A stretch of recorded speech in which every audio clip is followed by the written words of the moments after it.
Donc voilà, nous sommes là aujourd'hui pour présenter ce thème, l'IA comme catalyseur de l'innovation durable.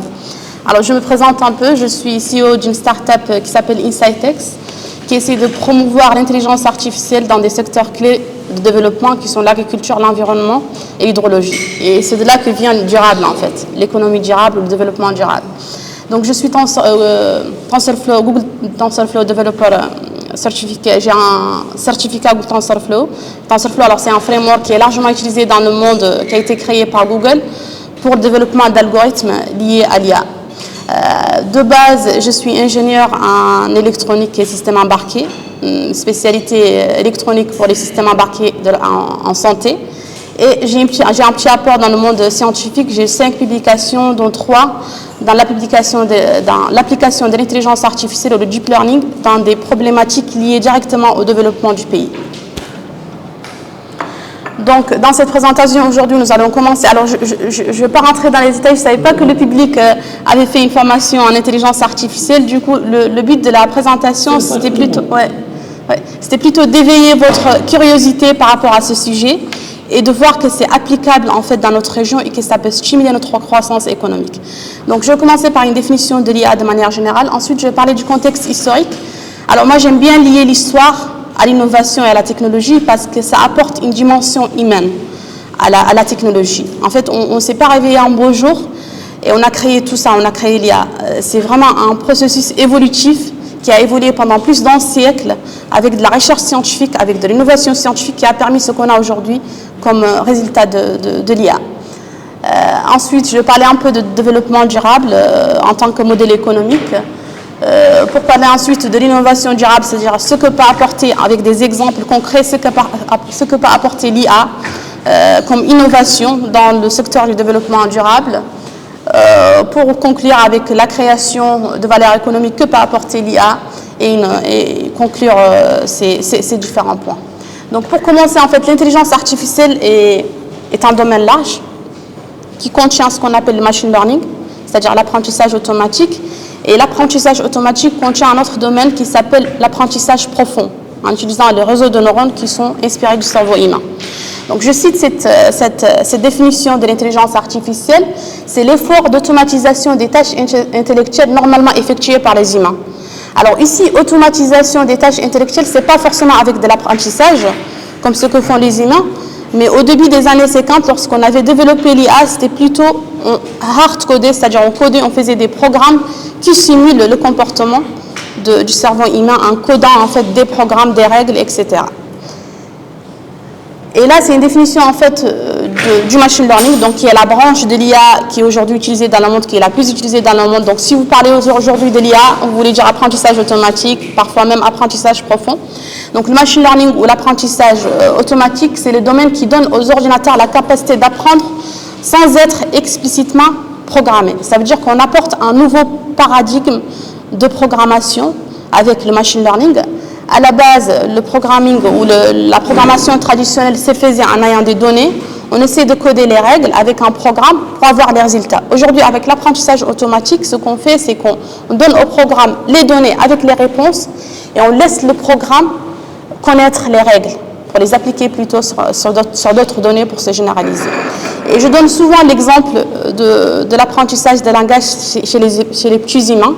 Donc un enfant à 3-4 ans, il commence à parler alors qu'on ne lui a jamais appris comment il doit parler. On ne lui a jamais dit qu'il faut faire un sujet, verbe, complément et pourtant il le sait. Parce qu'il a son environnement autour de lui qui parle en fait une certaine langue, la langue maternelle en général. Et du coup, il commence à apprendre à formuler des phrases correctes en apprenant en fait sans savoir les règles du langage. Et ça, on le fait nous en tant qu'humains tous les jours, avec tous nos sens, avec tous nos 5 sens. On apprend des choses sans qu'on nous dise explicitement c'est quoi les règles derrière ces choses-là. Là, c'est juste, je vais donner un petit exemple de l'efficacité en fait de l'apprentissage automatique. Imaginons qu'on veut coder un programme informatique qui reconnaît des bouteilles d'eau, par exemple. Du coup, on va dire qu'une bouteille d'eau, c'est à peu près 50 cm de longueur avec un bouchon bleu, etc. Le jour où on aura une bouteille avec un bouchon rouge, ou un peu plus petite avec 20 cm de longueur, on est obligé encore de recoder les règles. Et ça, c'est très difficile à maintenir sur le long terme, surtout dans le traitement d'images. Alors, ce que fait l'IA, c'est on prend en fait une dataset, c'est un problème de classification binaire, c'est-à-dire bouteille ou pas bouteille. On prend une dataset avec des bouteilles, par exemple, et un certain nombre d'autres instruments qui ne sont pas des bouteilles. On apprend au modèle en fait qui est basé sur de l'optimisation mathématique. Ça c'est une bouteille, ça c'est pas une bouteille. Au fil du temps, à chaque fois en fait qu'on a de nouvelles bouteilles qu'on n'a jamais vues, on détecte des erreurs lors du déploiement de l'algorithme par exemple ou du projet. On prend les nouveaux exemples, les nouvelles erreurs, on les étiquette encore. On fait une boucle de training automatique pour améliorer le système qui sera de plus en plus en fait performant au fil du temps. Et c'est facilement maintenable. Donc pour entrer dans le contexte historique de l'IA, entre les années 50 et les années 80, il y avait ce qu'on appelle symbolic AI. Symbolic AI, c'est pas de l'apprentissage automatique, c'est plutôt ce qu'on codait en fait on essayait de coder, de simuler le fonctionnement logique humain avec des programmes. Par exemple, on a codé le jeu des échecs avec du hard code, quoi. On a codé les règles. Le problème, c'est qu'on pouvait coder facilement des problèmes logiques, mais on avait du mal à coder des problèmes complexes, comme la reconnaissance d'image, comme ce qu'on appelle speech recognition, c'est-à-dire la reconnaissance de la parole, comme la traduction, etc. Les années 50, donc Alan Turing, vous connaissez peut-être la machine Enigma, qui a créé la machine Enigma. Il a sorti un paper où il a posé cette question qui était en fait à laquelle l'IA répond aujourd'hui, ou ce qu'on appelle l'apprentissage automatique répond aujourd'hui, c'est qu'un ordinateur pourrait-il, au-delà de ce que nous savons lui ordonner d'exécuter, apprendre par lui-même comment exécuter une tâche spécifique? Est-ce qu'un ordinateur puisse apprendre une tâche spécifique sans qu'on lui code de manière explicite ce qu'il doit faire? Et c'est de là que commence en fait l'apprentissage automatique qui est là présent aujourd'hui dans le monde. Sauf que dans le temps, en fait, au début, l'IA ou l'apprentissage automatique était basé sur les statistiques, mais au fil du temps, on a plutôt une approche orientée vers l'ingénierie, orientée vers les maths, vers la théorie, mais plutôt vers des validations empiriques. Donc les idées que l'on a aujourd'hui de l'IA sont des idées qui sont prouvées plutôt empiriquement, pour la plupart empiriquement, plutôt que théoriquement. C'est-à-dire que même dans le processus de création d'un modèle simple pour une tâche donnée, on fait vraiment une tâche complètement empirique. On fait un cycle empirique, on code, on essaye une expérience, on la refait, etc., comme en biologie, comme dans toutes les sciences expérimentales. Donc on est un peu là, on s'éloigne aujourd'hui avec l'IA de la science théorique, mais on est plutôt dans une science orientée vers l'ingénierie, vers l'expérience, vers la validation empirique. Et là, je reviens vers le deep learning, donc l'apprentissage automatique, qui est la branche de l'IA la plus connue aujourd'hui dans le monde. Vous connaissez ChatGPT, il est basé sur le deep learning, etc. Le deep learning n'est pas nouveau en fait. Les réseaux de neurones ne sont pas nouveaux. Les premiers ayant en fait proposé une architecture qui s'inspire donc du cerveau humain sont un neurophysiologiste et un mathématicien en 1943. Donc ils nous ont proposé une architecture qui simule le fonctionnement des neurones dans le cerveau humain. Sauf que les années 60, la communauté scientifique, elle était un peu découragée par rapport à ça parce qu'on ne pouvait pas tenir la promesse et créer une telle architecture. Pourquoi? Parce qu'on n'avait pas une grande quantité de données pour pouvoir entraîner les modèles. On n'avait pas une grande puissance de calcul. Et puis aussi, il y avait un petit inconvénient scientifique, c'est-à-dire qu'on avait les algorithmes n'étaient pas très évolués, très créatifs en ce temps-là. Ce qui s'est passé, c'est qu'aujourd'hui, on a l'Internet, donc on a une grande quantité de données. On a aujourd'hui une grande puissance de calcul avec la gaming industry qui a créé ce qu'on appelle des GPU. C'est un peu comme des processeurs, mais qui font du calcul en parallèle. Il y a le cloud aujourd'hui qui nous permet d'avoir n'importe quelle capacité de calcul, n'importe quelle puissance de calcul en tout point du monde. Et il y a aussi la communauté scientifique qui aujourd'hui est en train de développer l'IA, qui est très créative, qui est très open source et qui est très active dans la création d'algorithmes, de méthodes, de modèles dans des tâches très, très spécifiques.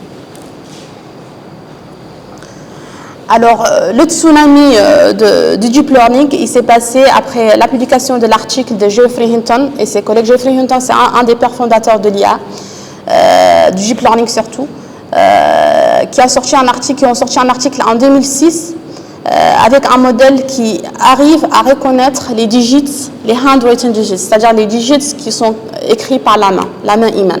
Et ils ont obtenu une précision en ce moment-là, state of the art, la première fois retrouvée à 98%.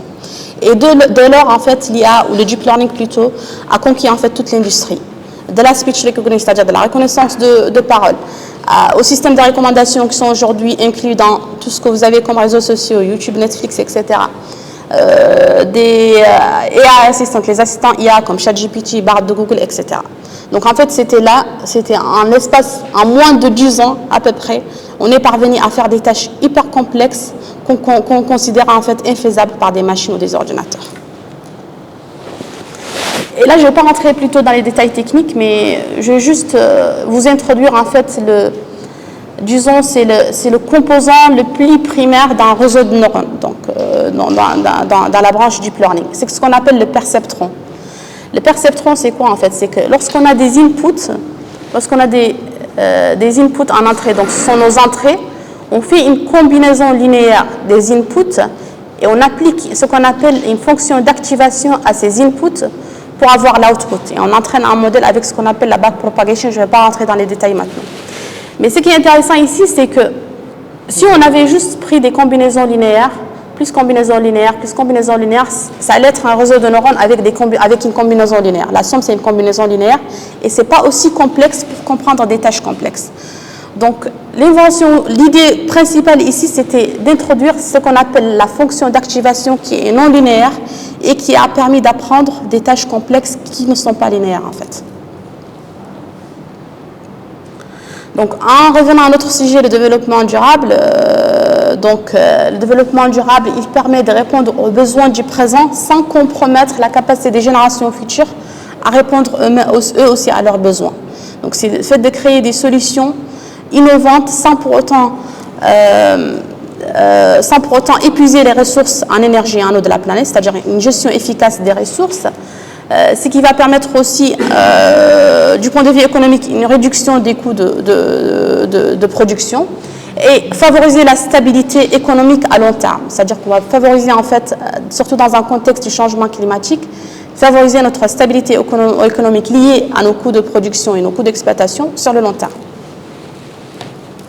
Alors, pour l'innovation durable, là, je vais passer sur les trois domaines clés qui sont dans mon périmètre de compétences, qui sont l'agriculture, l'environnement et l'hydrologie. Je vais commencer par l'agriculture. Alors, il y a un rapport qui a été publié en 2018 suite au World Government Summit à Dubaï, qui stipule que d'ici 2050, la population mondiale, elle sera à 10 milliards. Ce qui va faire que notre besoin en consommation ou en production agricole va augmenter de 70%. Le rapport stipule aussi que l'urbanisation de la population mondiale est en train de changer le pattern de consommation. C'est-à-dire que l'humain urbain, il consomme beaucoup plus. Donc peut-être que ces valeurs seront beaucoup plus importantes que ce que l'on pense dans le futur très proche. À cela s'ajoute le fait qu'aujourd'hui, 25% des terres dans le monde, des terres agricoles sont complètement dégradées, donc sont inutilisables par l'agriculture. Et plus de 80% de la déforestation mondiale est provoquée par des activités agricoles. Ce qui fait que l'agriculture est une cause principale et une victime indirecte de la dégradation des terres agricoles. Ce qui fait qu'aujourd'hui, on a besoin vraiment de solutions innovantes dans le domaine agricole et surtout de solutions qui peuvent en fait améliorer la gestion des ressources en irrigation sur la planète. Et le rapport stipule que d'ici 2050, on aura besoin d'un investissement d'1 trillion de dollars pour pouvoir pallier à cela.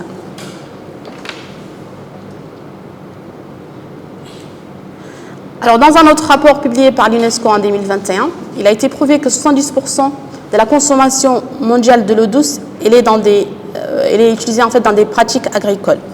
Dans les pays à climat sec, ce pourcentage peut aller jusqu'à 90%. On a l'exemple du Rwanda qui a fait une étude sur l'utilisation de l'eau douce dans les différents secteurs économiques du pays et qui montre que l'agriculture utilise 96,19% de ressources en eau douce contre seulement 3,81% pour les autres secteurs.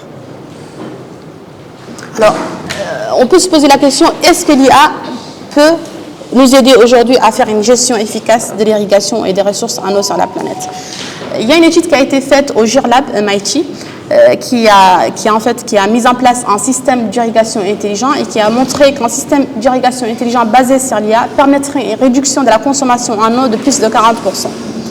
Une autre étude qui a été faite par des Italiens, très récente, je pense de 2022, a montré qu'en utilisant des algorithmes machine learning basiques sur des champs d'agrumes, donc les agrumes sont le citron, la mandarine, etc., qui consomment beaucoup d'eau, permettrait une consommation en eau de 38,5%.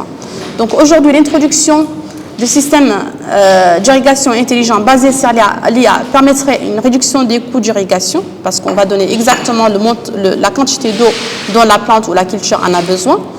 Ça va permettre une meilleure absorption des nutriments, parce que si on donne exactement la bonne quantité d'eau, on permet à la plante, on permet au sol en fait de mieux absorber les nutriments, et ça permet une réduction des maladies sur le long terme, donc contre les champignons, contre les différents parasites.